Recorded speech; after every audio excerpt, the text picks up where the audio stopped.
ഭക്തജനങ്ങൾ ത്വക്ക് രോഗശമനത്തിനായിട്ട് ഈ ഒരു വഴിപാട് നടത്തുകയും അതിലൂടെ അവർക്ക് രോഗശമനം ലഭിക്കുകയും ചെയ്തിട്ടുണ്ട്.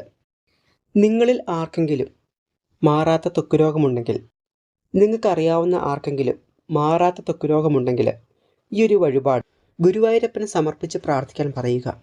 ഇനി ഏതാണ് ഈ ഒരു വഴിപാടെന്ന് പറയാം. ചേനയാണ് വഴിപാടായിട്ട് സമർപ്പിക്കേണ്ടത്. ഗുരുവായൂരപ്പന് ചേന വഴിപാടായിട്ട് നടത്തിയാൽ തീർച്ചയായിട്ടും എത്ര വലിയ മാറാത്ത ത്വക്ക് രോഗമാണെങ്കിലും തീർച്ചയായിട്ടും മാറുന്നതാണ്. ഇത് ഏതൊരാൾക്കും വളരെ നിഷ്പ്രയാസം ചെയ്യാവുന്ന ഒരു വഴിപാടാണ്. എത്ര വലിയ മാറാത്ത ത്വക്ക് രോഗമാണെങ്കിലും ഗുരുവായൂരപ്പന് ചേന വഴിപാടായിട്ട് നടത്തിയാൽ തീർച്ചയായിട്ടും മാറുന്നതാണ്. അടുത്തൊരു അധ്യായത്തിൽ വീണ്ടും കണ്ടുമുട്ടാം. അതുവരേക്കും എല്ലാവർക്കും എല്ലാവിധ നന്മകളും ഉണ്ടാവട്ടെ. നല്ലൊരു ദിവസമായിരിക്കട്ടെ. നന്ദി, നമസ്കാരം.